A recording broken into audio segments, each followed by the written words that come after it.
At the will reading, my parents beamed while the lawyer handed my sister a $8 million check. Me, nothing. My father wouldn't meet my eyes. My mother smirked. Some kids just don't measure up. The room tilted until the lawyer opened my grandpa's final letter and my mother's smile cracked into a scream. My name is Ethan Reed. I'm the grandson. They tried to cut out the one my grandfather trusted with the only thing that ever mattered, the truth. Before I share my story, I want to know you're here with me. Just say listening in the comments, or tell me where you're watching from. Sometimes even the smallest connection makes all the difference. And if you haven't yet, please subscribe. It seems small, but your support keeps this story alive and helps me protect what my grandfather left behind. Thank you. And now here's everything. I hadn't driven down the oak-lined streets of Charleston in years, yet the sight of them hit me like a memory I wasn't ready to face. Sunlight pierced through the heavy canopy, weaving in and out of the hanging Spanish moss like it was slipping between secrets. My hands tightened on the steering wheel as I passed the same brick sidewalks I'd walked barefoot on as a boy. When the world seemed simpler before I learned that family didn't always mean home, every block pulled another memory to the surface. Mostly the ones I'd worked so hard to bury my mother Helen's voice, cutting through a room the way she could reduce me to nothing in front of a dozen relatives without raising her tone. When the Hart House finally came into view, it stood exactly as it had in my mind. Red brick walls glowing faintly in the sun. A broad white columned porch, lace curtains swaying in the breeze like polite waves to strangers. Perfect, immaculate, and to me, a fortress built on lies. I pulled into the graveled drive, the crunch under my tires oddly loud in the quiet morning. The scent hit me the moment I stepped inside, polished wood mixed with the artificial warmth of vanilla candles. It was the same fragrance that had always floated through the air at our formal dinners back when conversation was measured. Pauses were strategic and no one said what they truly meant. Somewhere deep in the house, the steady tick of the grandfather clock marked every second I had once wasted chasing their approval. Helen sat in her throne-like armchair by the fireplace, a silk blouse immaculate under the soft light. Her expression that familiar blend of appraisal and dismissal. Thomas, my father, lingered by the window, hands clasped neatly behind his back, as if he were observing a landscape only he understood.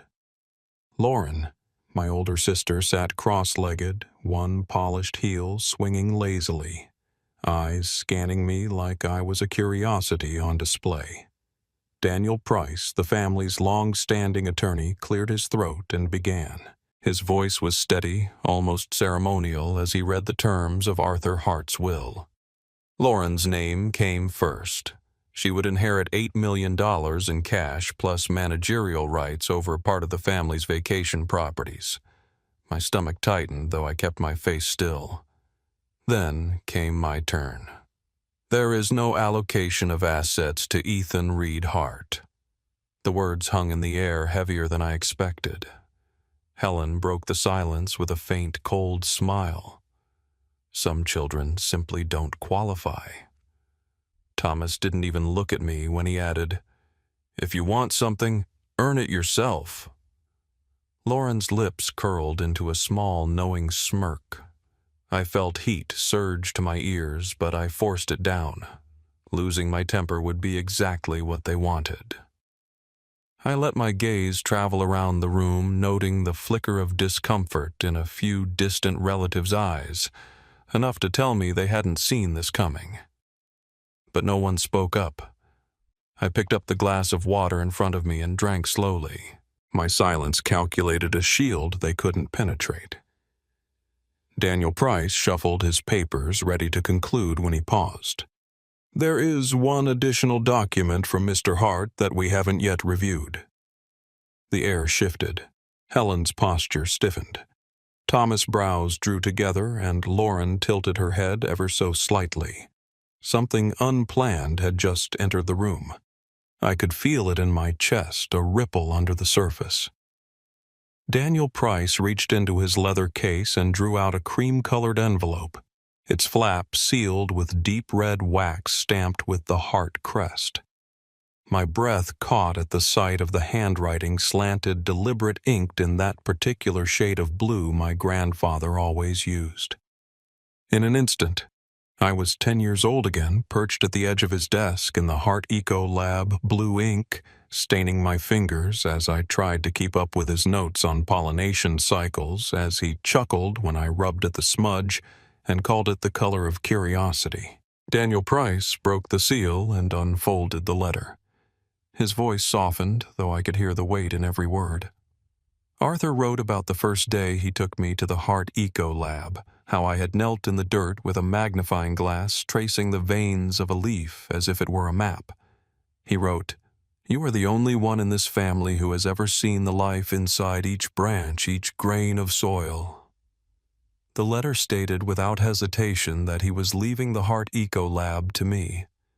The building, the research equipment, the funding accounts, and the rights to every patent under its name, all mine.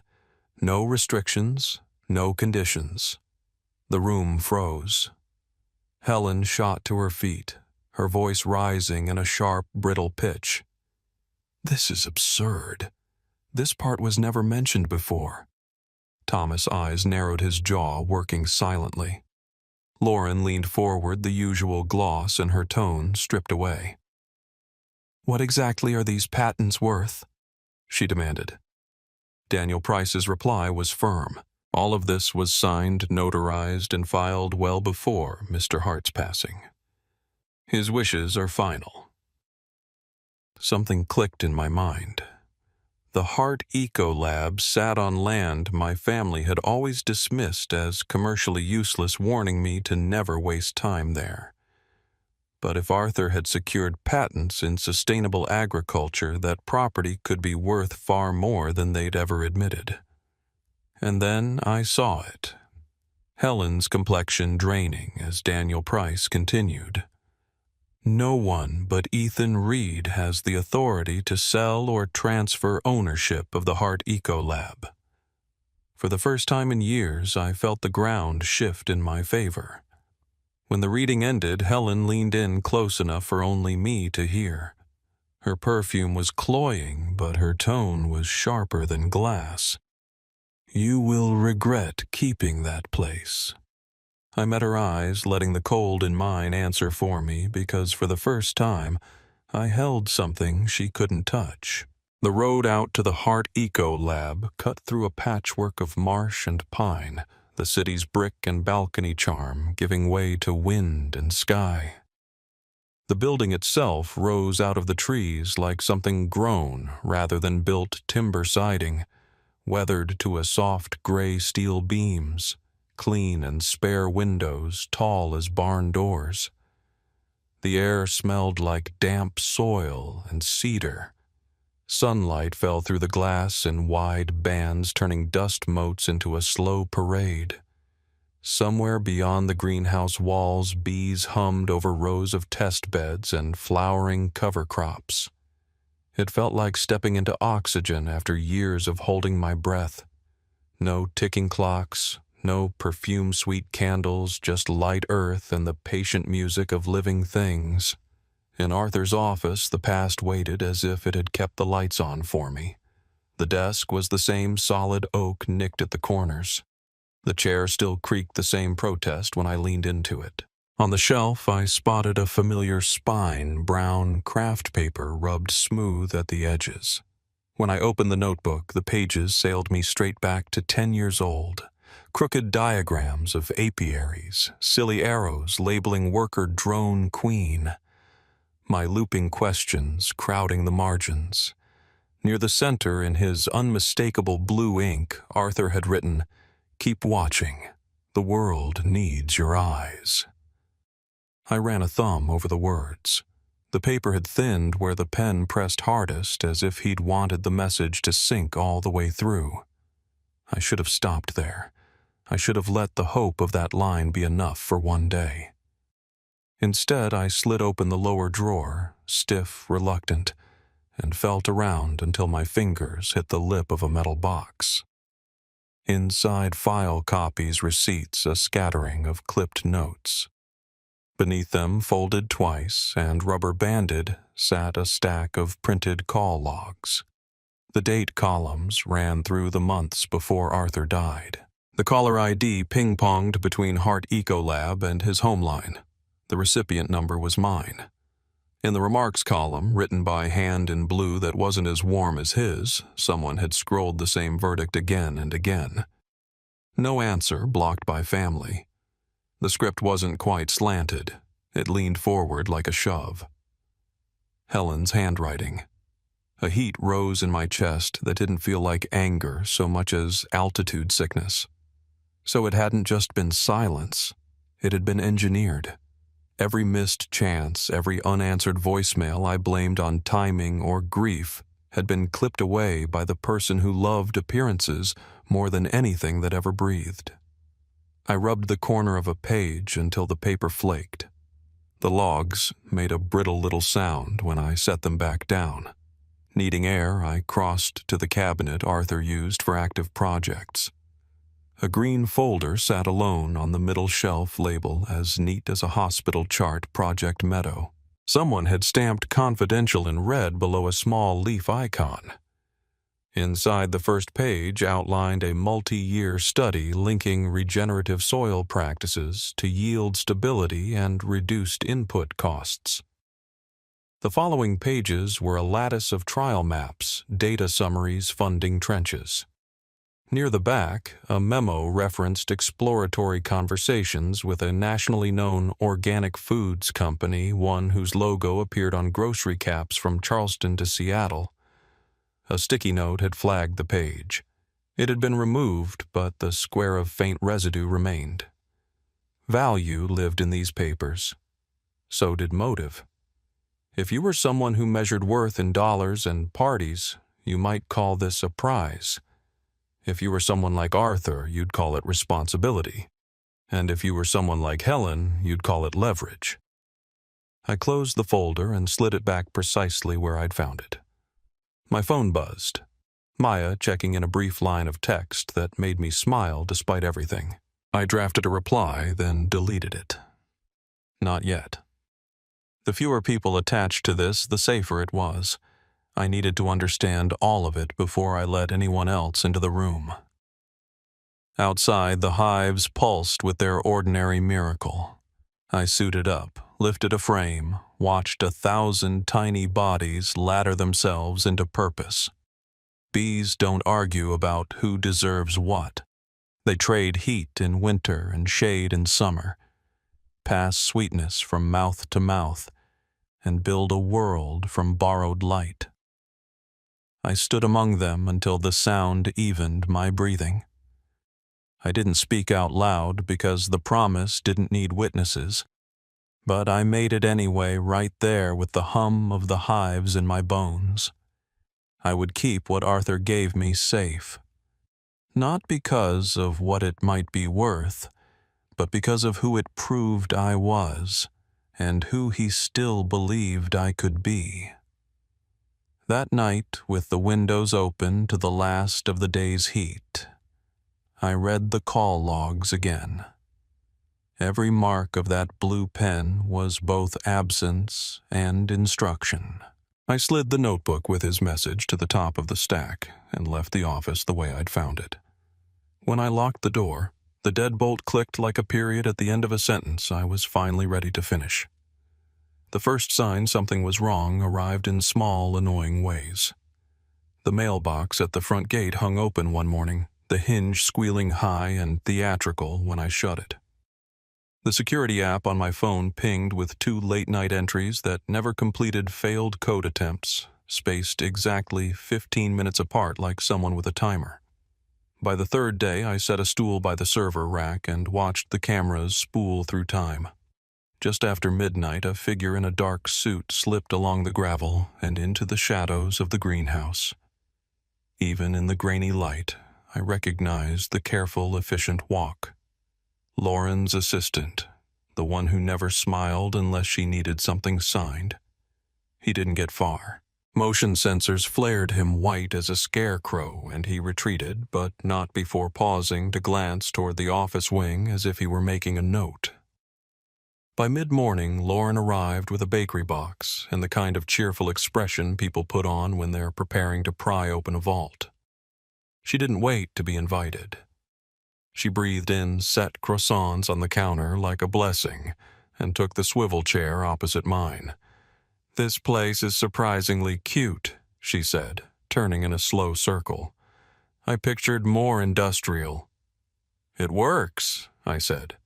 She crossed one leg over the other, heel dangling. "So the project your little fan club online keeps speculating about, Project Meadow? That the one?" I kept my face neutral and reached for a napkin. "I'm still inventorying. You should let me help." She smiled like a favor was an act of charity. "We could get something formal on the calendar, with who I asked, bored enough to make it sound casual." She took the bait without thinking. "Well, if you're going to be stubborn about it, anyone can see an alignment with Harvest Grove would be smart. Mom's already read through some of Granddad's notes." There it was, the slip. I folded the napkin, buying myself a second. Harvest Grove. I repeated like I was filing away a new word. "We're not at that stage." "You will be." She stood smoothing her skirt. "Or you'll realize you should have listened to people who know how to make good things bigger." "I'm planning a deep clean here," I said, drifting toward the cabinet with the non-committal posture of someone thinking out loud. "We'll need a full audit before any partnerships, protocols, chain of custody, that sort of thing. Can't rush it." Impatience flashed and vanished.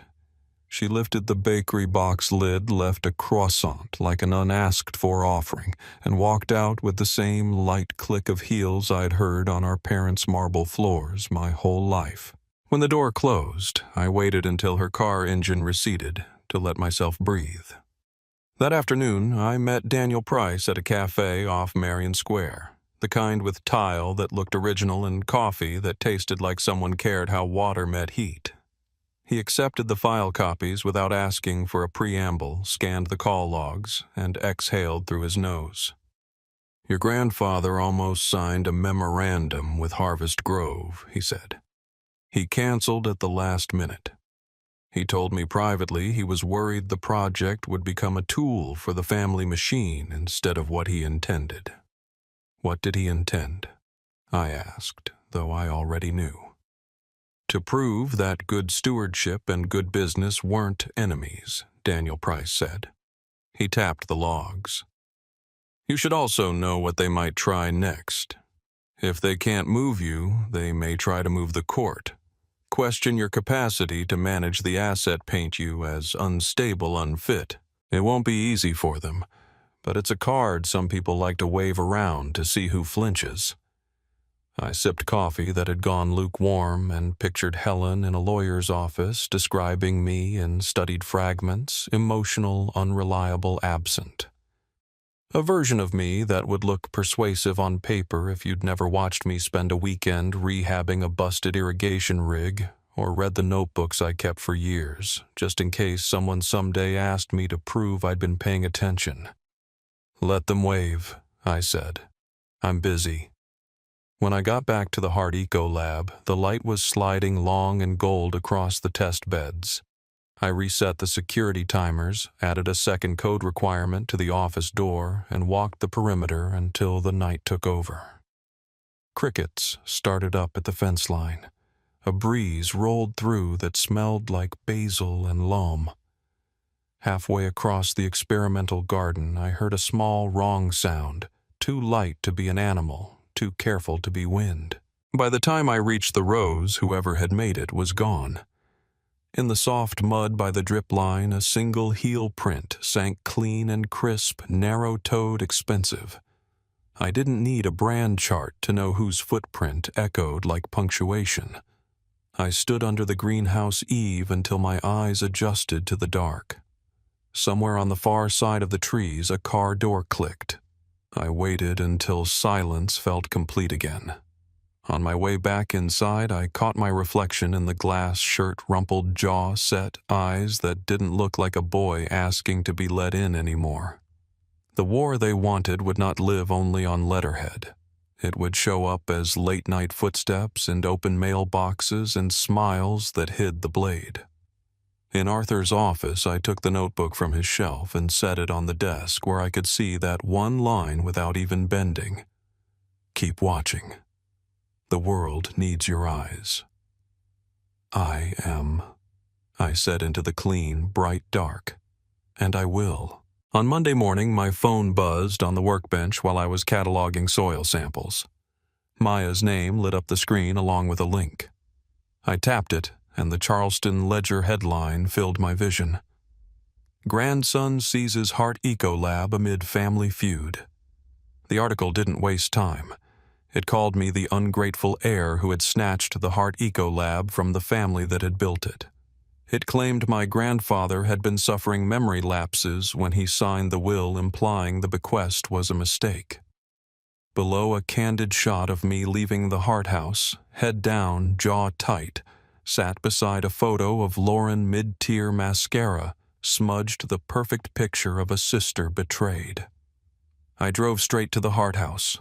The front door stood open, letting out a wave of perfume so thick it clung to my skin. Laughter floated from the parlor, sharp, bright, practiced. Helen stood at the center glass in hand, surrounded by women with pearl earrings and men with monogrammed cuffs. She smiled at them like a hostess in a magazine spread until she saw me. And this, I said, not bothering with pleasantries, the articles, the photographs, the lies, you're going to stop. She took a measured sip of her drink, eyes locking on mine over the rim.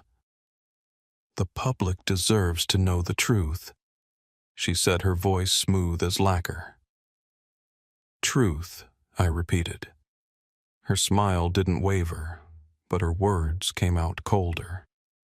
This has been prepared for a long time, Ethan. Longer than you think. The weight of that settled in my gut. This wasn't a spur-of-the-moment tantrum. It was a campaign built and stocked well before the will was ever read. When I got back to the Heart Eco Lab, the gate swung open just far enough to catch the wind. Inside, the evidence hit me in small absences. A row of soil jars missing a digital moisture reader gone from its hook. I pulled up the security feed and froze. There he was, a former technician. I remembered all too well the one Arthur had dismissed for leaking proprietary data. He moved with the assurance of someone who knew the layout by heart. Maya called before I could decide what to do next. Harvest Grove just received a data set that matches yours, she said without preamble too closely to be coincidence. The only way that could happen was if someone on the inside had given it to them. And if Harvest Grove had it now, they could rush a deal before I even reopened the Heart Eco Lab to the public. I stood in the lab, sunlight falling across rows of labeled jars, each one holding months of work and years of thought. If they wanted to fight dirty, fine. I wasn't here to hide and hope. I would gather my proof time, my release, and make sure that when the story came out, it cut exactly where it needed to. I looked at the way the afternoon light turned the dust in the air to gold and thought about the weight of the name Heart, how much they cared for its shine, and how little for its truth. If they wanted a game, I'd play, and I'd remind them that games can turn vicious when you push them far enough. I'd spent enough days reacting. Now it was time to set the pace. The plan formed in 2 layers. One to pull in evidence, the other to draw them out into the open. The first step was fortifying the lab. I installed motion sensors in blind corners and tucked micro cameras where no one would think to look inside the cabinet hinges behind the air vent slats in the lip of the bookshelf. Then I planted a gift in plain sight, A mock draft of Project Meadow dressed up enough to look convincing but embedded with tracking code in its metadata. If someone took it, I'd know exactly where it landed. 3 days later, my phone pinged with an alert. The bait file had been opened from an IP address linked to Thomas's law office. The confirmation sat heavy in my chest. My father wasn't just aware of what was happening, he was part of it. That night, the phone rang after 10:30 p.m. The voice on the other end was low urgent. "You don't know me, but I used to work at the Heart Eco Lab. Lauren's been paying me to get her certain files. I can't keep doing it." I recognized the name when he gave it another technician who'd left under cloudy circumstances. "Why now?" I asked. "Because 11 years ago your grandfather kept me from going bankrupt," he said. "I can't betray him twice." The words landed deeper than I expected. This wasn't just my fight. Every theft, every smear was a strike against what Arthur had built and the people he had quietly helped along the way. He told me there was a meeting set with Harvest Grove to finalize an agreement using the stolen data as proof of concept. They thought they could corner the market before I could even bring the Heart Eco Lab back to life. When I hung up, I called Maya. I told her enough to let her know the next move would be ours. "We're not going to stop them," I said. "We're going to let them think they've won, and then we'll let them hang themselves with their own rope." She was quiet for a beat, then said, "Just tell me when." Later, standing in the darkened lab, I watched the blue LED of the server blink on and off, steady as a pulse. The hives outside would be quiet now the bees clustered together in the cool night. I rested my hand on the edge of the workbench, feeling the grain under my palm. "We're ready," I said to no one, and to Arthur most of all. The light kept blinking unwavering like it understood. I started the morning with a post in Charleston's largest community forum.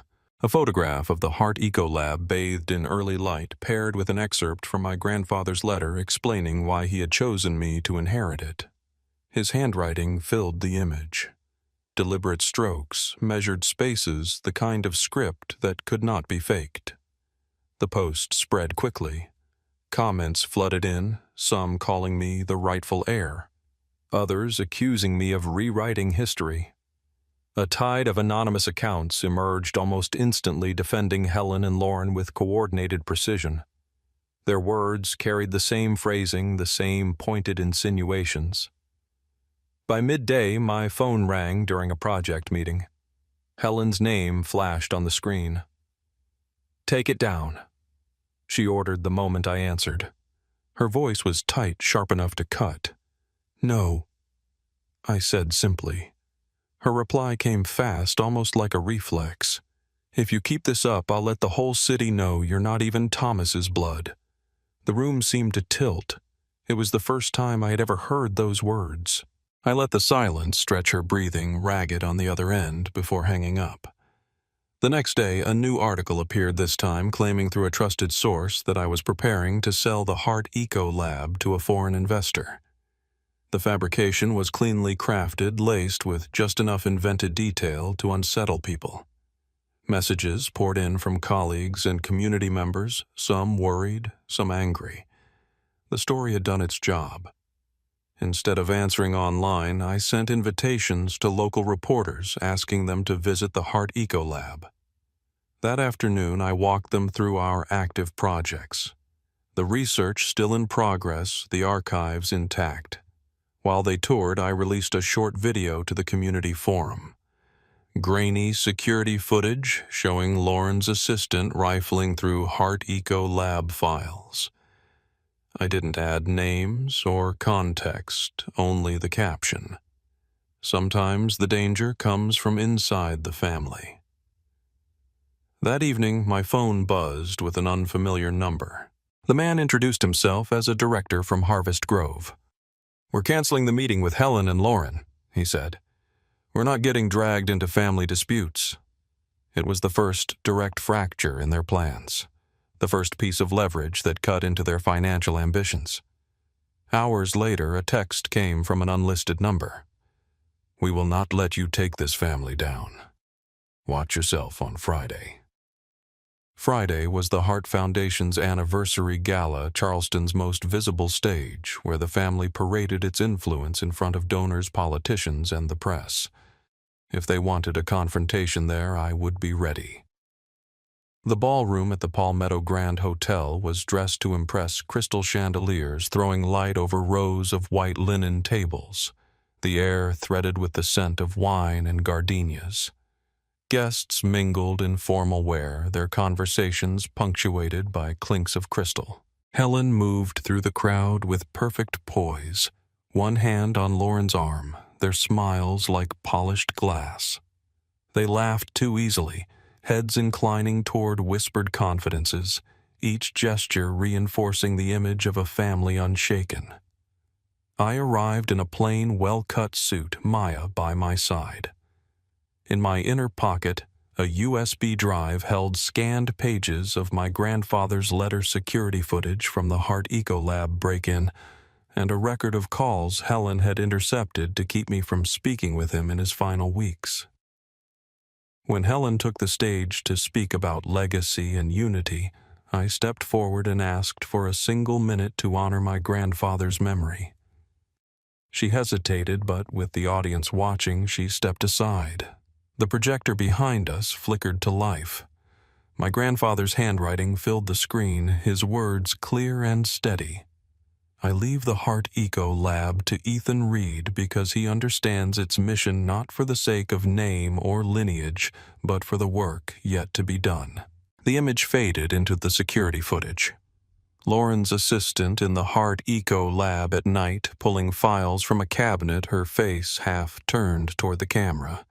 Then came the call log dates and times in black and white showing Helen's interference.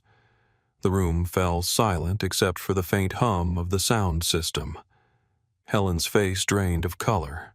Lauren shot to her feet, shouting something I couldn't hear over the low tide of whispers spreading across the tables. One by one, people began to leave. 3 major donors set down their glasses and walked out without a word. I could see the cracks forming here in the place where they had always been untouchable. I looked straight at Helen. "He didn't leave Hart Eco Lab to me because of blood," I said, my voice steady. "He left it to me because he knew I'd protect what it stands for. And tonight, this city knows it too." No applause followed, but the eyes on me were no longer hostile. Some were curious, others assessing, a few openly approving. The narrative had shifted. As I stepped down from the stage, I could feel the weight lifting, not gone, but moving. The fight wasn't finished, but I wasn't chasing their moves anymore. Outside, the night air carried the briny edge of the river. I drew a deep breath, and for the first time in months, it didn't feel like swallowing glass. The morning after the Hart Foundation Gala, Charleston felt smaller, as if every conversation carried an echo of last night. Local papers ran my photograph on the front page. Me standing on stage, the projection of my grandfather's letter behind me like a verdict. One headline called it, "The Night the Hart Legacy Cracked." My phone lit up nonstop. Messages from strangers offering their support tangled with anonymous threats promising I would regret humiliating the family. Some I deleted without reading. Others I saved just in case. Helen disappeared from public view under the guise of health concerns. Lauren was quietly placed on indefinite leave from the jewelry company where she served as PR director officially for internal review, but I knew it was tied to whispers about her role in the Hart Eco Lab break-in. Thomas stayed silent, which was unusual. Daniel Price, my most trusted contact, called to tell me Thomas had been inquiring about selling off properties held in his name alone. It didn't take much imagination to see why, either to cover debts or to brace for legal trouble. Later that week, Daniel Price handed me something I hadn't dared hope for: a copy of a preliminary contract between Helen Lauren and Harvest Grove. It spelled out a profit-sharing arrangement tied to Heart Eco Lab's patent signed before my grandfather's death. It was a blueprint for theft proof that their intentions had been set long before he was gone. I called for a meeting at my attorney's office. Helen arrived in a tailored black dress, her eyes guarded. Lauren came in late, jaw tight, avoiding my gaze. Thomas followed, moving more slowly than I'd ever seen him, as though age had settled on him all at once. When I placed the contract and the intercepted call logs on the table, the silence was heavy. Helen looked down, saying nothing. Lauren's face flushed with anger.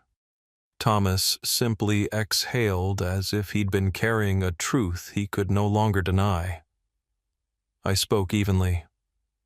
"I won't pursue criminal charges if you sign a legal statement relinquishing all rights to Heart Ecolab and Project Meadow and issue a public apology in the Charleston Ledger." Helen began to object, but Thomas cut her off. "Sign it," he said, his voice low but final. He knew that fighting me in court would bleed them dry. The documents were signed within the hour. When I stepped out into the late afternoon sun, the weight I'd been carrying for months felt lighter, not gone, but no longer crushing. The brick sidewalks of Charleston glowed under the golden light, and for the first time in a long while I felt that the brightness was meant for me. Months later, the Heart Eco Lab was almost unrecognizable, not in its purpose, but in its reach. The glass house now welcomed university students, local school children, and community volunteers.